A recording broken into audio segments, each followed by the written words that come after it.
What's good? It's Cril from Out the Box. It's been quite a little while since I did an album review, but I've been considering making a comeback recently. And I felt it was fitting to start again with a project from one of the esteemed artists who's made a name for himself, certainly in hip-hop and in entertainment, period. That individual is James Todd Smith, popularly known as LL Cool J. LL released his first studio album in 11 years entitled The Force. The album is produced entirely by Q-Tip of the legendary Tribe Called Quest. It's about 43 minutes long and has a variety of notable guest features from Snoop Dogg to Rick Ross, Fat Joe, Busta Rhymes, Nas, Eminem, and more. The production by Q-Tip is generally good throughout the album. It's pretty drum heavy, but does start off a bit unorthodox. It begins with a more raw, alternative hip-hop sound that I was a bit definitely surprised to hear LL rhyme over. But as far as the rhymes, LL extremely stands out on this project. To quote my good brother A-Level in a conversation we were having the other day, he said it's the most lyrical he's heard LL in years, and I can certainly agree. So yeah, let's jump into the tracks off the album. The first track is entitled Spirit of Cyrus, featuring Snoop Dogg, which has sort of a grimy cinematic vibe production-wise. Lyrically speaking, the track finds LL being very critical of the negative actions carried out by members of the police force throughout history, and how it's unfortunately affected the innocent population. Snoop Dogg guest appears on the song, but it just is in the form of a hook. He doesn't really spit a verse or any long set of lines. It's just the hook. Seemingly though, the vocals work for the message on the song. The next track, which is SelfTitle The Force, has a beat that sounds like a continuous buzzing sound going off. When you listen to the album, you'll know what I'm talking about, particularly with that sound, that song. However, there's other instruments added moments into the song which help complement the beat later on. This is a track where LL humble brags about his history of swag and balling along with his team and keeping it real in the game.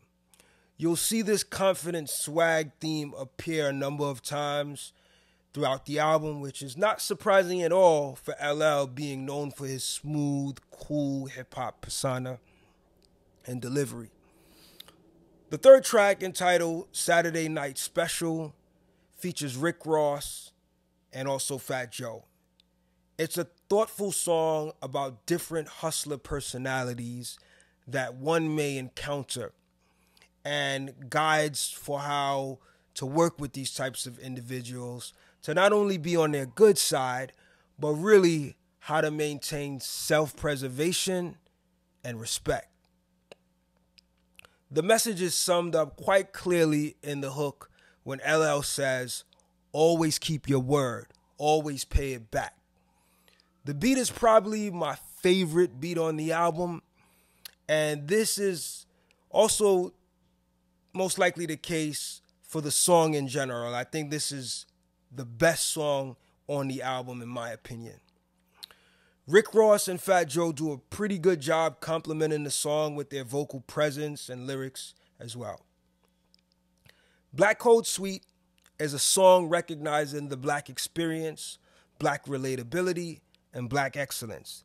The beat is slightly upbeat and has a really nice vibe to it. It changes around 2.5 minutes into the track, and the melody slows down a bit as it introduces an intriguing vocal appearance from Gambian vocalist/instrumentalist Sona Jobate. She sings the words, "Read your black code."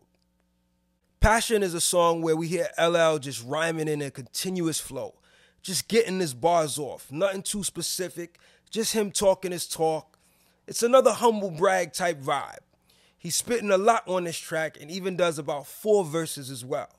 The beat has a chill, upbeat vibe and sets the tone for the energy of the next track, which is entitled Proclivities. Now this is the romance sexual relationship record on the album, which interestingly is the only romance theme type of song on the album. The lyrics are a bit on the explicit side and the song features female artist Saweetie singing on the hook. She even offers a brief verse that goes along with the theme of the track.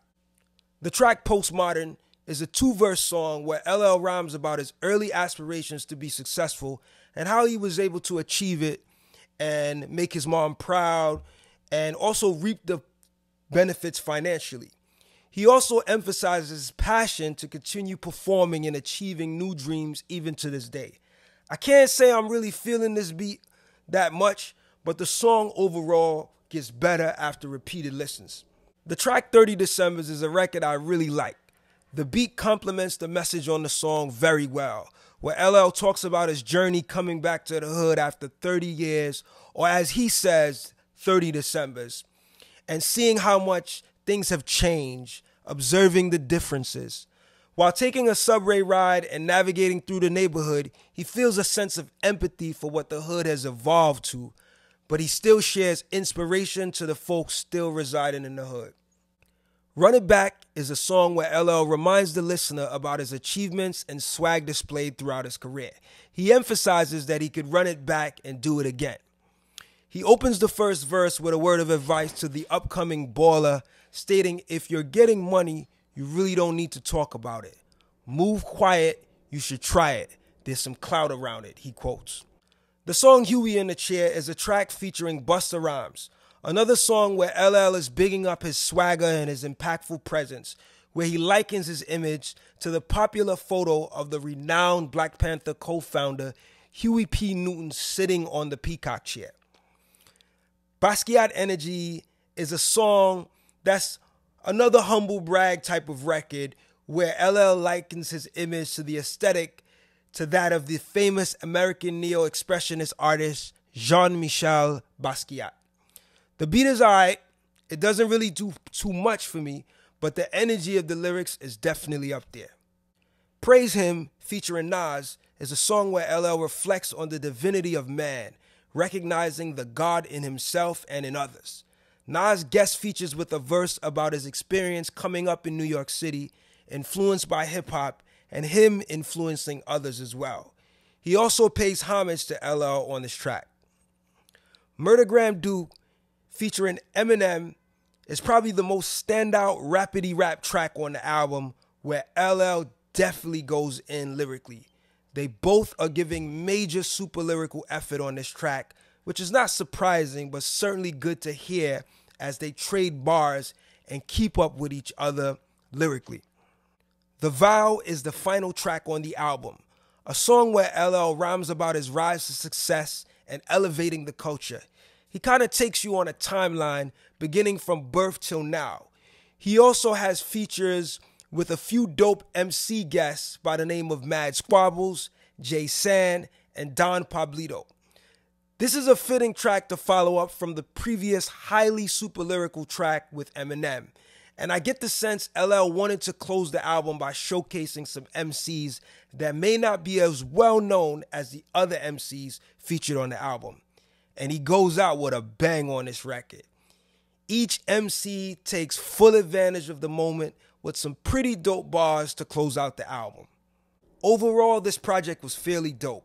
I feel like LL's rhyming is top notch. His vocal presence is strong. The message in the music is there. The energy is solid. His flows are on point. He shines more lyrically on this album than I think Q-Tip shines on the production. But I also appreciate the fact that Q-Tip was able to contribute something special and unique to LL's music catalog with these beats. I'm not super impressed by the beats, but overall, they're no means boring or lackluster. Q-Tip still delivers. Check out the album when you get a chance for yourself. It's available currently on traditional digital streaming platforms. Let me know what you think about it in the comments. Feel encouraged to share the video and, of course, subscribe to the channel for more reviews. I truly thank each of you for tuning in. Peace, love, and light.